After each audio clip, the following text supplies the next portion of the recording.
सबसे पहले आप सभी को मेरा प्रणाम। यू नो मैं अपने आप को बहुत सौभाग्यशाली फील कर रहा था जब अंकल मेरे को आशीर्वाद दे रहे थे। बट अंकल की यादों की बातें सुनकर मेरे मन में एक ख्याल आया कि जो उन्होंने पिताजी के बारे में बात की, श्री अविनाश चोपड़ा जी के बारे में, कि वो अंकल से बहुत प्यार करते हैं। तो अंकल, मैं उसके प्यार के पीछे का कारण सोच रहा था और मैं वो आप सभी से शेयर करना चाहता हूँ कि वही जो प्यार है वही उन्होंने मेरे को संस्कार में दिया है। तो मैं उसका एग्जाम्पल समझाता हूँ। अगर आप कोई बिजनेस स्टार्ट करना चाहते हैं तो बिजनेस जब आप स्टार्ट करते हैं तो उसमें इन्वेस्टमेंट चाहिए होती है पैसे की। और अच्छा एग्जाम्पल देता हूँ, अगर हम कोई अच्छी घर में सब्जी बनाना चाहते हैं तो उसके अंदर मसाले कितने अच्छे हैं उस पर डिपेंड करता है, कला के अलावा, कि अगर आपको कुकिंग अच्छी आती है बट आपसे रॉ मटेरियल कितना अच्छा है। तो जो रिश्ते होते हैं अंकल, जो मेरे पिता मेरे को सिखाते हैं कि बेटा उसकी इन्वेस्टमेंट जो है, रिश्तों का जो रॉ मटेरियल है वो है वक्त, टाइम। और टाइम एक ऐसी चीज है जो वो सिखाते हैं कि किसी भी दुकान में, किसी भी मॉल में, किसी भी शॉप में खरीदी नहीं जा सकती। तो अंकल, आपका और हमारे परिवार का रिश्ता तो वो है जो मेरे परदादा जी से चलता आ रहा है। और अगर मैं इस रिश्ते को आगे ना ले पाऊँ या इस पर और इन्वेस्टमेंट ना कर पाऊँ तो वो मेरी सबसे बड़ी जिंदगी की भूल होगी। रिश्तों पर ही बात करने के लिए मेरे मन में एक और चीज़ आई। बैठे बैठे ही मैंने सोचा कि आज की डेट में दादाजी के पास, पिताजी के पास बहुत सारे ऐसे केस आते हैं जिनमें परिवारों के बीच में बहुत लड़ाई हो रही है, भाइयों में लड़ाई हो रही है, रिश्तेदारों में लड़ाई हो रही है, रिश्ते खराब हो रहे हैं, रिश्ते टूट रहे हैं। तो उसका कारण क्या है? अगर आप सभी इस चीज के ऊपर अध्ययन करें तो कहीं ना कहीं एकमात्र कारण रिश्ते खराब होने का जो कारण है वो है पैसा।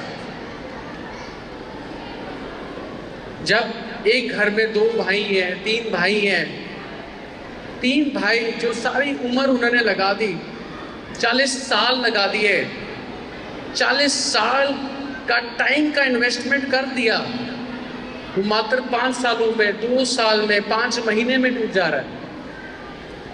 क्यों? सिर्फ पैसे की वजह से। और हम समझते हैं कि हमारे परिवारों में लड़ाई है। नहीं, देश के सबसे अमीर परिवार में वो भी इस लड़ाई से नहीं बच पाए। अंबानियों का परिवार आप देखिए, दोनों सगे परिवार, दोनों सगे भाई, लाखों करोड़ों की उनके पास जायदाद है, फिर भी दोनों भाइयों में लड़ाई हो गई।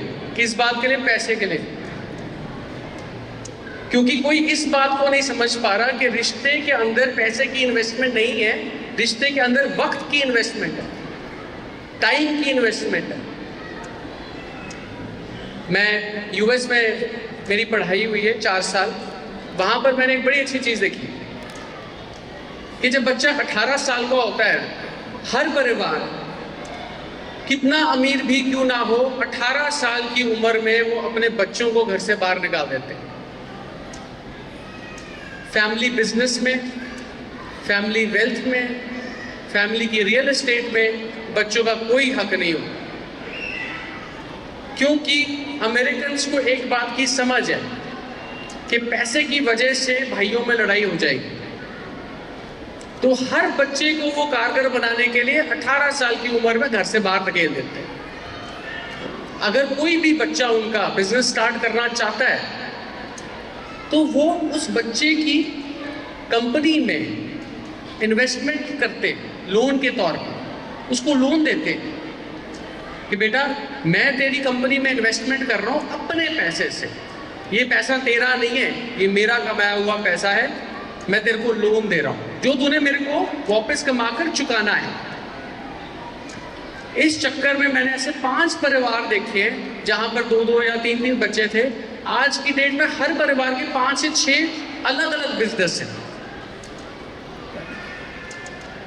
और जब मैं हिंदुस्तान में देखता हूं, जब मैं बड़े बाबूजी के पास, जो मेरे दादाजी हैं उनके पास जब लोग आते देखता हूं, तो बड़े बड़े परिवार खत्म होते देख रहा हूं, टूटते हुए देख रहा हूं, बैंकक्रप्ट होते हुए देख रहा हूं।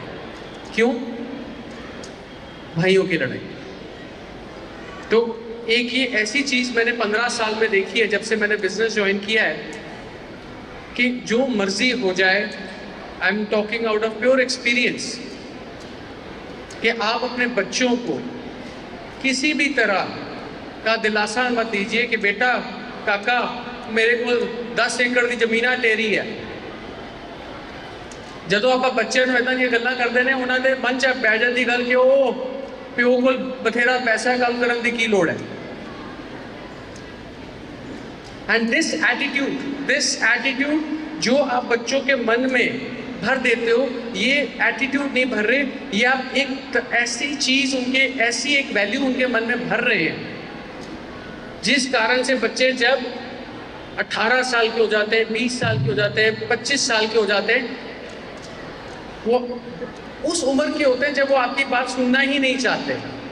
उस वक्त जब आपने 5 साल के बच्चे के मन में, दिमाग में बात भरी थी, तेरे प्यो को बथेरा पैसा है, वो बात 25 साल में जाके उसके दिमाग को खराब कर। One of the very reasons हमारा पंजाब टूट रहा, one of the very reasons हमारे परिवार टूट रहे। तो मैं इस बात को यहीं पर खत्म करते हुए, ताकि लंबा ना हो जाए, क्योंकि आगे प्रोग्राम भी है, आखिरी एग्जाम्पल दूंगा कि बहुत सारे बुजुर्ग इस बात को दिल पर लगा लेते हैं कि मेरे बच्चे से लड़ाई होती पई है। और आप सब यंग पेरेंट्स हैं, आप अपने पेरेंट्स को ये ज़रूर बताएं कि जब 2000 साल पहले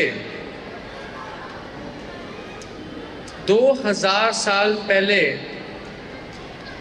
पांडव अपने भाइयों के साथ लड़ाई से नहीं बच पाए, तो आज हम क्या लोग हैं। भगवान ने एक ऐसा ग्रंथ हमारे हाथ में दिया है और एक ऐसा सार, गीता सार दिया है, जिसमें उन्होंने हमारे को एक गाइड बुक दी है कि जो लड़ाई है वो इनएविटेबल है। इनएविटेबल का मतलब है कि इसको रोका नहीं जा सकता। तो हमारे को इसको दिल पर ना लगाकर, दिमाग से सोचकर रिश्ते को बचाने पर काम करना चाहिए, लेकिन जमीन को नहीं बचाना, पैसे को नहीं बचाना, वो फिर आ जाएगा, वक्त फिर नहीं आएगा। मेरे पास बातें तो बहुत है, but I think it will be too late. But अगर मेरी किसी बात से किसी के दिल को ठेस लगा हो, तो उसके लिए मैं क्षमा मांगता हूँ। और अंकल, आपने मेरे को यहाँ बुलाकर इतना मेरे को आदर और मान दिया है, उसके लिए बहुत बहुत धन्यवाद। Thank you very much. मैं राजेश रुद्रा, चेयरमैन संत करबार विद्यक mission and director Greenland schools. अज साडा एनुअल फंक्शन 14वां एनुअल फंक्शन इस Greenland convent school 32 sector Chandigarh road Ludhiana, जिथे अज के फंक्शन से बच्चों को ब्लैसिंग करने वास्ते, प्राइज डिस्ट्रीब्यूशन वास्ते Abhijay Chopra ji, director Punjab Kesari group, special तौर पर जलंधरों, जिन्होंने आके एज चीफ गेस्ट फंक्शन में शमूलियत की। सब तो पहले तो उन्होंने बड़ा मैं थैंक्स करदा कि अपने इन्ने रुझेवे दे विचों निकल के बच्चों को आशीर्वाद दिता, फंक्शन की तो स्कूल की ग्रेस वधाई। अज का फंक्शन जिहड़ा हमेशा असीं हर साल जिहड़ा एनुअल फंक्शन करते हैं, एक थीम लैके वैल्यूएबल चीज़ां जिहदे च मॉरल होवे, मॉरल वैल्यूज़ होन, बच्चों को मैसेज होवे, पेरेंट्स वास्ते मैसेज होवे, असीं उस चीज़ नूं लैके आने। अज दे फंक्शन दे विच बच्चों ने एक प्ले जिहड़ा दिखाया कि दिस वर्ल्ड इज़ थैंकलैस, जिन्ना मर्जी कर लो, ये कलयुग का प्रभाव साडे ते ऐसा है, ਜਿੰਨੀ ਮਰਜ਼ੀ ਸੇਵਾ ਕਰ ਲਓ, ਕੰਮ ਕਰ ਲਓ, ਲੇਕਿਨ ਬਾਅਦ 'ਚ ਲੋਕ ਸਾਥ ਨਹੀਂ ਦਿੰਦੇ। ਅਸੀਂ ਆਪਣੇ ਘਰ ਪਰਿਵਾਰ ਨੂੰ ਛੱਡ ਕੇ ਸੋਸ਼ਲ ਵਰਕ ਕਰਦੇ ਹਾਂ, ਕੰਮ ਕਰਦੇ ਹਾਂ, ਲੇਕਿਨ ਆਪਣੇ at the caste of hour family ਅਸੀਂ ਇਹ ਸਾਰੀ ਸੇਵਾ ਕਰਦੇ ਹਾਂ, ਦਿਨ ਰਾਤ ਬਾਹਰ ਲਗਾਉਂਦੇ ਹਾਂ, ਬੱਚਿਆਂ ਨੂੰ ਧਿਆਨ ਨਹੀਂ ਦਿੰਦੇ, ਲੇਕਿਨ ਲੋਕ ਵਕਤ ਆਉਣ 'ਤੇ ਸਾਥ ਨਹੀਂ ਦਿੰਦੇ। ਉਹਨਾਂ ਲੋਕਾਂ ਨੂੰ ਸਮਝਣਾ ਚਾਹੀਦਾ ਹੈ ਕਿ ਜਿਹੜਾ ਸਮਾਜ ਸੇਵਾ ਕਰ ਰਿਹਾ, ਅਸੀਂ ਉਹਦੇ ਵਾਸਤੇ ਉਹਦਾ ਕਦਰ ਕਰੀਏ ਅਸੀਂ ਉਹਦੀ। ਦੂਸਰਾ, ਸਮੇਂ ਦੀ ਕੀਮਤ ਕੀ ਹੈ। ਸਮਾਂ ਇੱਕ ਵਾਰ ਹੱਥ ਆਉਂਦਾ ਹੈ, ਆਪਕੇ ਦਰਬਾਰ पे ਆਏਗਾ।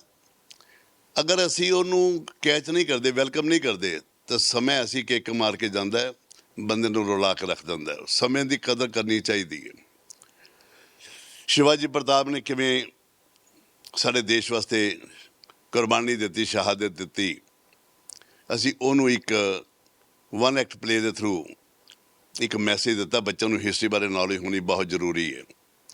ਅੱਜ ਹੌਲੀ ਹੌਲੀ ਬੱਚੇ ਹਿਸਟਰੀ ਤੋਂ ਪਿੱਛੇ ਚਲੇ ਜਾ ਰਹੇ ਨੇ, ਜਨਰਲ ਨੌਲੇਜ ਤੋਂ ਪਿੱਛੇ ਜਾ ਰਹੇ ਨੇ। ਇਹ ਚੀਜ਼ਾਂ ਬਹੁਤ ਜ਼ਰੂਰੀ ਨੇ। ਮੋਰਲ ਵੈਲਿਊਜ਼ ਐਸੀ ਚੀਜ਼ ਹੈ, ਧਾਰਮਿਕ ਸਿੱਖਿਆ ਇੱਕ ਐਸੀ ਚੀਜ਼ ਹੈ ਜਿਹੜਾ ਐਜੂਕੇਸ਼ਨ ਦਾ ਇੱਕ ਪਾਰਟ ਹੈ। ਇਹ ਸਕੂਲਾਂ 'ਚ ਹੌਲੀ ਹੌਲੀ ਪੜ੍ਹਾਉਣਾ ਘੱਟ ਕਰ ਦਿੱਤਾ। ਕਈ ਸਕੂਲ ਤਾਂ ਐਸੇ ਨੇ ਜਿੱਥੇ ਬਿਲਕੁਲ ਹੀ ਨਹੀਂ ਦੱਸਿਆ ਜਾਂਦਾ, ਨਾ ਸਨਾਤਨ ਧਰਮ, ਨਾ ਸਿੱਖੀਜ਼ਮ, ਕੁਛ ਨਹੀਂ, ਗੁਰੂਆਂ ਬਾਰੇ ਵੀ ਨਹੀਂ ਦੱਸਿਆ ਜਾਂਦਾ, ਜਿਨ੍ਹਾਂ ਨੇ ਹੁਣ ਗੁਰੂ ਤੇਗ ਬਹਾਦਰ ਜੀ ਦਾ ਦਿਨ ਆ ਰਿਹਾ ਸ਼ਹਾਦਤ ਦਾ, ਹਿੰਦ ਦੀ ਚਾਦਰ, ਜਿਨ੍ਹਾਂ ਕਰਕੇ ਅੱਜ ਅਸੀਂ ਸਾਰੇ ਇੱਥੇ ਇੰਜੋਏ ਕਰ ਰਹੇ ਹਾਂ, ਸਜੇ ਹੋਏ ਹਾਂ। ਉਹਨਾਂ ਨੇ ਆਪਣੀ ਸ਼ਹਾਦਤ ਦੇ ਕੇ ਇਸ ਦੇਸ਼ ਨੂੰ, ਸਾਡੇ ਹਿੰਦੂਇਜ਼ਮ ਨੂੰ ਕਨਵਰਟ ਹੋਣ ਤੋਂ ਬਚਾਇਆ, ਸਾਡੇ ਸਨਾਤਨ ਧਰਮ ਦੀ ਰੱਖਿਆ ਕੀਤੀ। ਇਹ ਮੋਰਲ ਵੈਲਿਊ ਸਾਰੀਆਂ ਅਸੀਂ ਬੱਚਿਆਂ ਨੂੰ ਇੱਥੇ ਦਿੰਦੇ ਹਾਂ, ਐਜੂਕੇਸ਼ਨ ਦਾ ਪਾਰਟ ਹੈ। ਮੈਂ ਹਰ ਸਕੂਲ ਨੂੰ ਕਹਾਂਗਾ, ਰਿਕੁਐਸਟ ਕਰਾਂਗਾ ਕਿ ਉਹ ਬੱਚਿਆਂ ਦੇ ਵਿੱਚ ਅਕੈਡਮਿਕ ਐਜੂਕੇਸ਼ਨ ਦੇ ਬੱਚੇ ਲੈ ਹੀ ਲੈਣਗੇ, ਉਹਦੀ ਕੋਈ ਕਮੀ ਨਹੀਂ ਹੈ। ਅੱਜ ਦਾ ਬੱਚਾ ਬਹੁਤ ਟੈਲੈਂਟਡ ਹੈ, ਬਹੁਤ ਟੈਲੈਂਟਡ ਹੈ। ਉਹਦੇ ਵਾਸਤੇ ਐਜੂਕੇਸ਼ਨ ਜਿਹੜੀ ਹੈ ਅਕੈਡਮਿਕ ਕੋਈ ਵੱਡੀ ਪ੍ਰੋਬਲਮ ਨਹੀਂ। ਉਹਨੂੰ ਜ਼ਰੂਰਤ ਹੈ ਮੋਰਲ ਵੈਲਿਊਜ਼ ਦੀ, ਡਿਸਿਪਲਿਨ ਦੀ, ਕਰੈਕਟਰ ਮੇਕਿੰਗ ਦੀ, ਪਰਸਨੈਲਿਟੀ ਮੇਕਿੰਗ ਦੀ। ਇਸ ਚੀਜ਼ ਸਾਰੀਆਂ ਚੀਜ਼ਾਂ ਦੀ ਜ਼ਰੂਰਤ ਹੈ। ਧਰਮ ਦੀ ਜ਼ਰੂਰਤ ਹੈ। ਅੱਗੇ ਘਰਾਂ 'ਚ ਦੱਸਿਆ ਜਾਂਦਾ ਸੀ, ਹੁਣ ਘਰਾਂ 'ਚ ਵੀ ਕੋਈ ਨਹੀਂ ਦੱਸਦਾ। ਅਤੇ ਟੀਚਰ ਦੀ ਡਿਊਟੀ ਹੈ, ਸਕੂਲ ਦੀ ਡਿਊਟੀ ਹੈ ਬੱਚਿਆਂ ਨੂੰ ਧਰਮ ਦੀ ਐਜੂਕੇਸ਼ਨ ਦੇਣਾ, ਜੋ ਸਭ ਤੋਂ ਇੰਪੋਰਟੈਂਟ ਹੈ। ਤਾਂ ਅਸੀਂ ਇਹਨਾਂ ਫੰਕਸ਼ਨਾਂ ਥਰੂ ਸਾਰਾ ਬੱਚਿਆਂ ਨੂੰ ਐਜੂਕੇਟ ਕਰਦੇ ਹਾਂ ਆਪਣੇ ਧਰਮ ਬਾਰੇ, ਸਨਾਤਨ ਧਰਮ ਬਾਰੇ, ਸਿੱਖੀਜ਼ਮ ਬਾਰੇ, ਔਰ ਸਾਡੀ ਜਿਹੜੀ ਸੰਤਾਂ ਦੀ ਮੱਤ ਹੈ, ਉਹਨਾਂ ਨੂੰ ਸੰਤਾਂ ਬਾਰੇ, ਉਹਨਾਂ ਦੀ ਮੱਤ ਬਾਰੇ ਦੱਸਿਆ ਜਾਂਦਾ ਹੈ, ਤਾਂ ਕਿ ਬੱਚਿਆਂ ਨੂੰ ਆਪਣੀ ਵਿਰਾਸਤ ਦਾ ਪਤਾ ਲੱਗੇ ਅਤੇ ਉਹ ਲਾਈਫ ਦੇ ਵਿੱਚ ਗੋਲ ਅਚੀਵ ਕਰਨ। ਮੇਰਾ ਨਾਮ ਸ਼ਬਰ ਰੁਦਰਾ ਹੈ ਜੀ। ਮੈਂ ਪ੍ਰੈਜ਼ੀਡੈਂਟ ਸੰਤ ਕਿਰਪਾਲ ਵਿਦਿਅਕ ਮਿਸ਼ਨ ਗ੍ਰੀਨਰ ਸਕੂਲਸ ਦਾ ਡਾਇਰੈਕਟਰ। ਦੇਖੋ, ਸਾਡਾ ਸਕੂਲ ਦਾ ਅੱਜ 14th annual price distribution function ਸੀਗਾ, ਜਿਹਦੇ ਵਿੱਚ ਸਾਡੇ ਸਾਰੇ ਬੱਚਿਆਂ ਨੇ, ਸਕੂਲ ਦੇ ਬੱਚਿਆਂ ਨੇ ਪਾਰਟਿਸਿਪੇਟ ਕੀਤਾ। ਫੰਕਸ਼ਨ ਰਾਹੀਂ ਬੱਚਿਆਂ ਨੇ ਇੱਕ ਸਮਾਜ ਨੂੰ ਇੱਕ ਮੈਸੇਜ ਕਨਵੇ ਕੀਤਾ ਹੈ, ਜਿਹਦੇ ਵਿੱਚ ਸਭ ਤੋਂ ਵੱਡੀ ਸਿੱਖਿਆ ਜੋ ਮਿਲਦੀ ਹੈ ਉਹ ਸਾਡੇ ਮਾਤਾ ਪਿਤਾ ਦੀ ਰਿਸਪੈਕਟ। ਜੋ ਅਸੀਂ ਪਰਫਾਰਮੈਂਸ ਦਿਖਾਈ ਸੀ ਬੱਚਿਆਂ ਥਰੂ, ਬੱਚਿਆਂ ਬਹੁਤ ਅੱਛਾ ਐਕਟ ਕੀਤਾ ਹੈ। ਉਹਦੇ ਵਿੱਚ ਫਾਦਰ ਦੇ ਉੱਪਰ ਉਹਨਾਂ ਨੇ ਇੱਕ ਐਕਟ ਪੇਸ਼ ਕੀਤਾ ਸੀਗਾ, ਜਿਹਦੇ ਵਿੱਚ ਦਿਖਾਇਆ ਗਿਆ ਕਿ ਮਦਰ ਦਾ ਜਿੰਨਾ ਰੋਲ ਹੈ ਓਨਾ ਹੀ ਫਾਦਰ ਦਾ ਵੀ ਰੋਲ ਹੈ। ਕਿ ਮਦਰ ਜਿੱਦਾਂ ਸਾਨੂੰ ਪਾਲਦੀ ਹੈ, ਫਾਦਰ ਸਾਡੀ ਉੱਦਾਂ ਹੀ ਰਕਸ਼ਾ ਕਰਦਾ ਹੈ। ਅਤੇ ਉਹਦੇ ਥਰੂ ਅਸੀਂ ਇੱਕ ਮੈਸੇਜ ਦਿੱਤਾ ਹੈ, ਬੱਚਿਆਂ ਨੇ ਮੈਸੇਜ ਦਿੱਤਾ ਹੈ ਕਿ ਰਿਸਪੈਕਟ, ਮੋਰਲ ਵੈਲਿਊਜ਼, ਆਪਣੇ ਮਾਤਾ ਪਿਤਾ ਦੀ ਕਦਰ, ਜਿਨ੍ਹਾਂ ਨੇ ਸਾਨੂੰ ਜਨਮ ਦਿੱਤਾ, ਸਾਨੂੰ ਪਾਲਿਆ ਪੋਸਿਆ, ਉਹਨਾਂ ਵਾਸਤੇ ਅਸੀਂ ਆਪਣੀ ਜ਼ਿੰਦਗੀ, ਜਿੰਨੀ ਵੀ ਸਾਡੀ ਉਮਰ ਹੈ, ਅਸੀਂ ਜਿੰਨਾ ਮਰਜ਼ੀ ਕਰ ਲਈਏ ਉਹ ਵੀ ਘੱਟ ਹੈ। ਆਪਣੇ ਮਾਂ ਬਾਪ ਦੀ ਰਿਸਪੈਕਟ ਕਰਨੀ ਬਹੁਤ ਜ਼ਰੂਰੀ ਹੈ।